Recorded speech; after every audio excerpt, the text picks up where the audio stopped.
All right. What's going on, Rock Church family? I could not be more excited today. Today I have a very special guest. She's going to be familiar to a lot of you guys. But this here is my beautiful pride and joy, my daughter. Why don't you tell them a little bit about yourself? Just what you're into, who you are, how old you are. I'm Selah Lorentzen. I am Pastor Josiah's daughter. I am 16 years old tomorrow. Yeah, not yet. Not yet. Tomorrow. Cherishing my last couple days. Yeah. I like to bake a lot. I really enjoy baking. I spend a lot of my time doing homework. I'm at school a lot.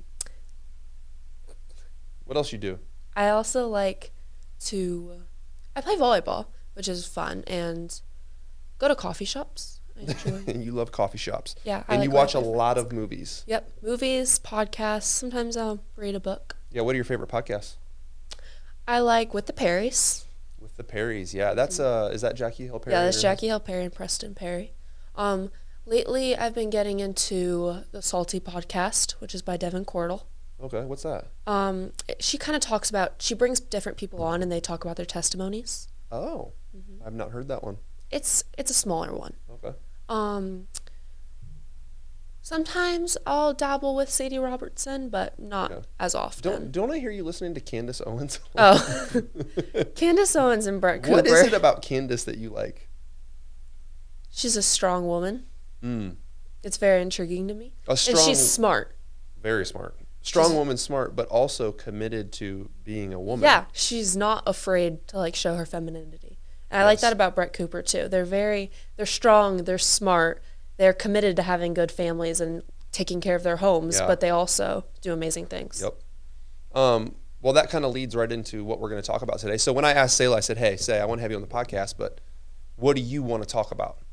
And it's funny. She likes this topic. And I can say, and I think you would agree, this is not a topic that I push on you at all.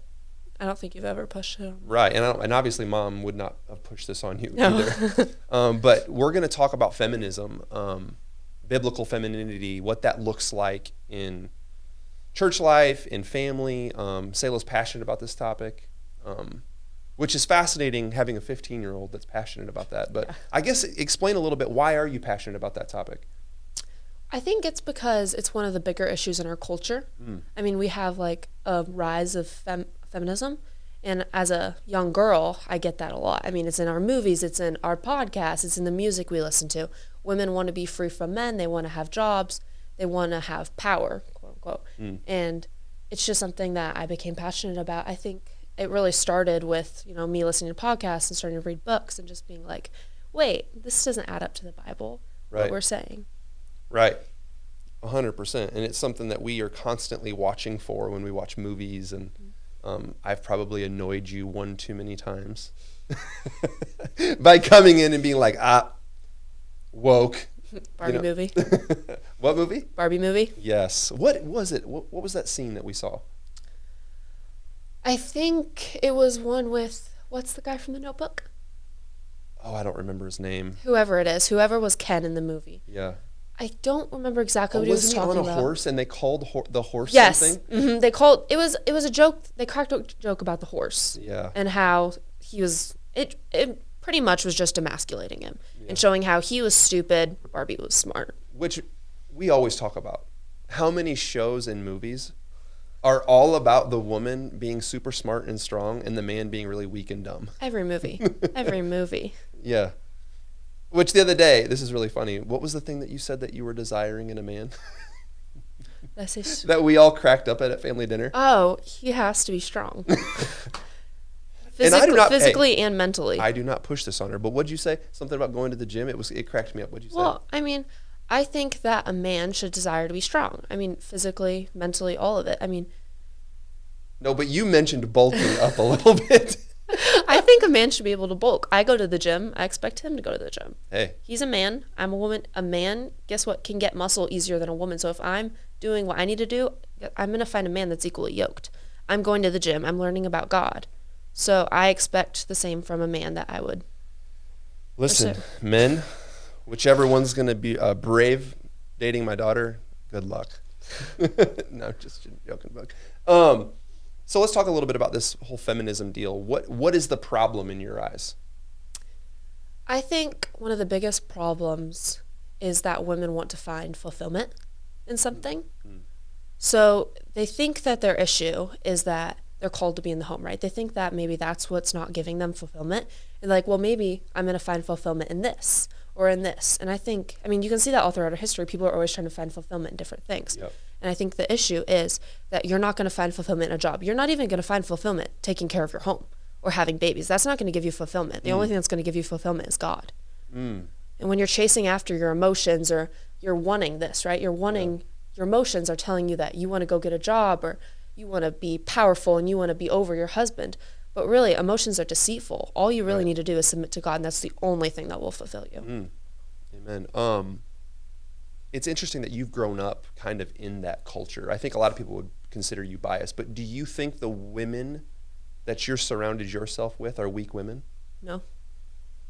Have you met my Mimi? One of the most her influential Mimi is her people. Grandmother, my mother. But. Yeah, she's one of the most influential people in my life, and she's so strong and she's so biblically smart. She's so intellectually smart, but she also submits to her husband. Like I watch her constantly submit to my grandpa, even when she doesn't want to. So when she's you say something strong-willed. like submit to your husband, a lot of people listening to this will be like, oh, yeah. Like that's a really, why are you okay with it? Because this is not something that I have pushed down your throat at all. You've kind of come to the passion about this. Like, why are you okay with that? Well, I think it's because I learned it the right way. Some people learn it in a way that's like a woman is under a man, right? She's not as good as a man, but that's not what submit means at all. You can submit to something and not be under it. Like I submit to my teachers. I listen to them, but that does not mean I'm less than. Yeah, like you're less valuable yeah, than. I'm just as valuable, but I also know my role. And there are rules. Our world works in roles. Like if there are no roles, it would be really confusing, right? You need to have different jobs for things to function. Yeah. And I think this is a huge problem in our country in general. I was talking to someone about politics yesterday and just that the importance of the nuclear family, the importance of the role of a man and the role of a woman, going back to a time where we cherish that, where we want to raise kids, where it's not frowned upon for a woman to stay at home. Yeah. Talk about that. Like, I mean, I think that, that, in my opinion, just has to do with how we don't see staying home as real work. That's one of the hardest things you could do. I mean, I've seen my mom, I've seen my grandma, I've seen Tiffany, who's my aunt, I've seen Jen, all these women who work hard. Yeah. They're not just sitting on the couch chilling. Yeah. They actually have work to do. They're taking care of the home. They're making meals for their families. Right. They're taking the kids to school. They're picking them up. They're teaching them valuable lessons. And that's some of the hardest, most valuable work you can do. Right. And so I think when you have that aspect or that viewpoint, then you're not going to see it as invaluable. Right. It's just as valuable as a normal job, if not more. Yeah. So do you, like it was funny when I asked you, hey, what do you want to do when you get older? And again, haven't pushed this on you at all. I remember cracking up a couple years ago when, I send you to an academy. You're at a private school, a Christian academy. You do very well in school. Smart kid by the grace of God. But I asked you, hey, what do you want to do when you get older? Oh, well, I'm going to be a stay-at-home mom. So that my whole life. And you say it with such confidence. And it's so interesting and it's so contrary to the rest of the world that finds their identity. They think that having a job that makes a lot of money somehow provides you with an identity that's more valuable than a mother that chooses to stay home and raise children. Mm-hmm. Like, do you find purpose in that as a woman? Yeah. I think that if most women dig deep, and I'm not saying all, you can be a feminine woman and maybe not have just the desires, but I think a woman naturally has desires to stay home. And I think if you really lean into your femininity, which, it's natural, then you're going to desire to do that. What about a man that wants to stay home and raise the kids and a woman go work? I think there's different situations for everything. And I think it's hard because I know some people could be like, well, I'm in this situation, right? And I know it really does depend on the situation, but I truly believe that a man should work and that a woman should stay home. And that's not always the case. We have people in our church, we have women that are strong that take care of their children, but they also work. Yep. But I think the biggest thing is that your heart is in your home. And I truly think that the best way to do that is to stay home. And it's not like you can never work, but when you're first having those babies, right, you're having these young children, I think it's very crucial that those first years of your life, you're home with them and you're teaching them. Yeah. And then as they get older, I mean, get a side job. It's fine. But the power of that, people don't realize that as a church, if we want to shape a culture, change a city, imagine that every mother took seriously the role of discipling their kids. I don't want to ever throw shade or talk down about people that bring their kids to daycare. But is that hard for you to see? yes. And I think there's always situations where you're going to need it. And I mean, there's grace for that. It's fine. But your kids are not going to get discipled the same way they would from a daycare, from other people watching them as they would from you. Also, it's not the same values. It's not the same morals. No matter what, they're not going to teach you exactly what you would want to teach your kids. And I think that it's really important. I even think this about school. I mean, I think a lot of going to school, I mean, I have a special case because I go to a private Christian school. But I think it's a big deal to homeschool your kids or send them to a private academy because your kids are learning a lot from the world. It's really important in specifically the first 1 to 5 years, which are the biggest brain development ages for children, to be home with them and to be by them and to be teaching them constantly. And when you send them off to a preschool or somewhere where they're not learning those morals, they're not learning about Christianity, they're not learning about God, that's going to be a huge deal in their life. I mean, would you say being 15 years old or about to be 16, that your environment at school shaped a lot of who you were? Yes. I mean, I think it did a good chunk of it, but my school never necessarily told me. Are you talking about specifically feminism, or are you just talking about in general? In general, like, has it shaped who yes, you are? because I mean, everything that I've done has been with the center. Like the center's been God. My friendships, the center is Jesus. What I'm learning, the center is Jesus. Nothing. I'm just learning outside of it. Even my math. Literally, we talk about God a lot in math class, which is surprising because how does that even relate? I don't really know, but the outside we do world's it. going to hear this and be like, oh, you've been indoctrinated. Like your parents have shoved faith down your throat and you've been indoctrinated. Yeah. You just don't know what else is out there. Like, what would you say to that? I think that's just not true. I mean, you know this about me. I'm a questioner. I'm constantly questioning. I'm like, well, why? Well, I mean, it's like my wheels are always turning, always asking why. But so I do think through those things. It's not like whatever he teaches me, I just automatically believe. Like I'm going to research it myself. I'm going to think about it. I'm going to pray about it. Because, I mean, he might be wrong about some things. Not usually. I'm going to trust him 99% of the time, but you could be wrong. So I'm wrong a lot. Yeah, so I'm going to use God and pray to him and like really try to think if that's right and on my school. But are you educated about anything else? Are you educated about the beliefs of atheism or Hindu or Buddhism? Yes, all the time. That's what I was just getting to. My school does not just teach me Christianity. They teach me other religions, and they let me think about it. I truly don't think anybody has ever gone up and said, you have to believe the Bible. Like, this is that. Like, we just had a sermon today. My principal was just talking about, if you believe in God. And he was like, they don't push it. They say, we pray that you choose God, and we're here to help you, and we're here to talk to you and educate you. Yeah. We're not going to push it down your throat, right? And then also, I'm in religion class now. I'm not blindsided. I'm learning about other religions. Yeah. I probably know more about religions than any public schooler who's getting... Well, maybe. I'm saying hypothetically. I don't know any that are taking a religion class is what I'm saying. So it's interesting that I go to a Christian school, but I'm not learning just about Christianity. I'm learning about Buddhism, Hinduism, Islam, Muslim, Mormonism. It's not just Christianity. Yeah. But you have been raised in a Christian home, and one thing that I know that you've said that you've seen is just the logic behind God. Like the orientation that a woman has to be feminine. Mm-hmm. And when we talk about biblical femininity, what are we usually talking about? I think it varies. I think typically more just having your heart towards your home, biblically. Orientation towards your home. Mm-hmm. And when we say home, what do we mean? Husband, children. I mean, also, I think a huge part is taking care of your home, making your homes beautiful. Yeah, hospitality. Mm-hmm. Yeah, we think that's a pretty big deal. But yeah, the logic behind that as a Christian. Mm-hmm. And you've seen, I don't know if you've ever noticed, and of course I'm biased. Of course that I'm going to look at my surroundings and judge this, but I see more fulfillment. I see more happiness. I see more joy in women that are oriented towards their homes. They find satisfaction and purpose because they've been designed that way. Now, that doesn't mean we know the beautiful picture of the Proverbs 31 woman is not a woman that just does anything her husband says and stays at home and takes care of babies. Yeah. They're entrepreneurial. They're creating things and starting things, but their heart is first and foremost for their husbands and their children. Mm-hmm. Would you agree? Yes. Yep. Well, there any other thoughts, that you have?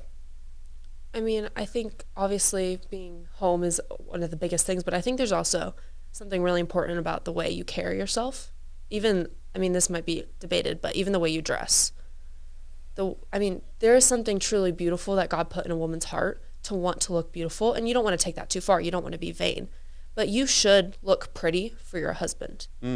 That is something that people are like, wait, what? No, why would you do that? Well, that's actually very important. Why wouldn't you? God made people visual. Yeah. And I think that's an important way to submit. And it's not like, how would you explain that? No, I think you're right. I think that being beautiful is a very natural desire for a woman. And we see stories of it in the Bible about women that were very beautiful. And I think women should desire beauty. Of course, not idolizing it. Yeah. Of course, not taking it to vanity and making it an ultimate thing. But yeah, men are visual. Women desire to be beautiful. I think that's something that should be pursued. And on another note, I think men should take it more seriously. Yeah. We've lost where men actually dress professional and look nice or carry themselves well and look clean. And because you're going to be respected more. Yes, the way you view yourself, the way you walk around. Totally different topic, but I completely agree with you in terms of femininity. Yeah. In that way. Well, one thing we didn't talk about.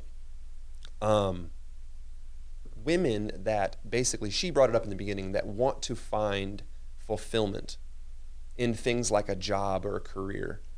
This whole run of feminism has really, what we ended up with was abortion. Yeah. I don't know if you want to say anything about that, but. Yeah, I totally disagree with it. I think, I'm a Christian. I'm going to have a Christian view on it. I do think you can be a Christian, though, and still be against abortion. Yeah. But, the Bible tells you not to do this. How could you kill God's child? Those babies are living inside the womb. They're not just a clump of cells. It's a person, and I don't think how you could do that.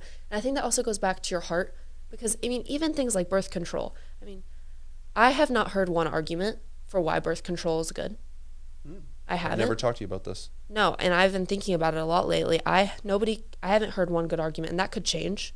But so far, and I know there's special cases, but I have not heard a good argument. I think it really is women who aren't trusting in God and have their desires outside of their home. Because if you trust in God enough, why not just trust God that he's going to give you a baby when you need it, when he wants to give you a baby? I think that's really important. So then clearly you have a plan to have a lot of kids. Yes. Yeah, do you? I've never asked you that question before. I think it's biblical. I think I should raise children of God and, create disciples for him. So why not? I think that's another thing too. People more and more are having less and less children. Yeah. But that's not what the Bible calls us to do.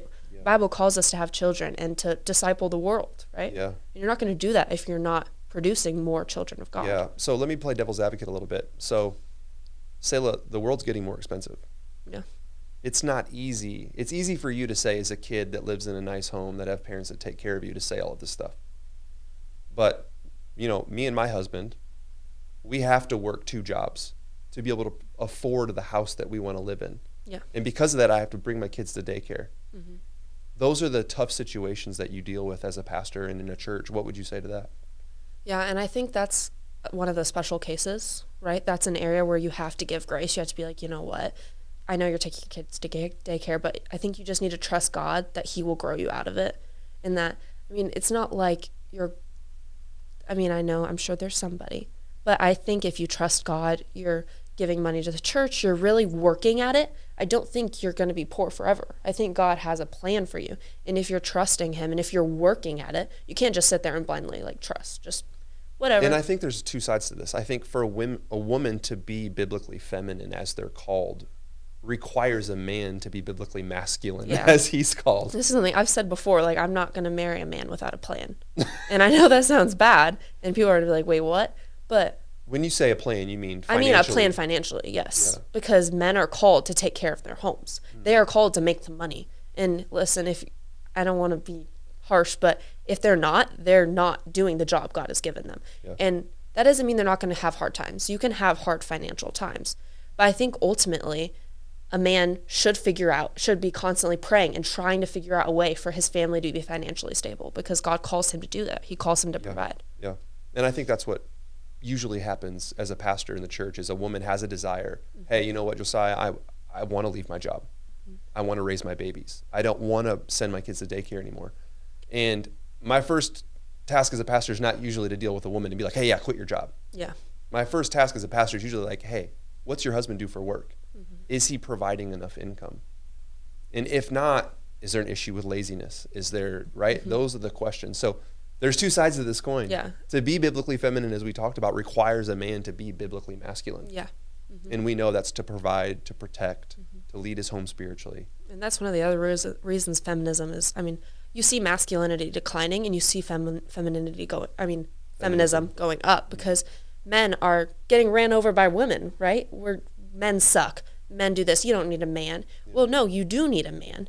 We need to empower men. I think that's something else that really bothers me, how women put down men so harshly. We could do nothing without men. Literally nothing. And that's just insecure women saying that they don't need men. Well, I mean, you could do something, but I hear what you're saying. No, yeah. Well, without men, what could we do? We'd all die off.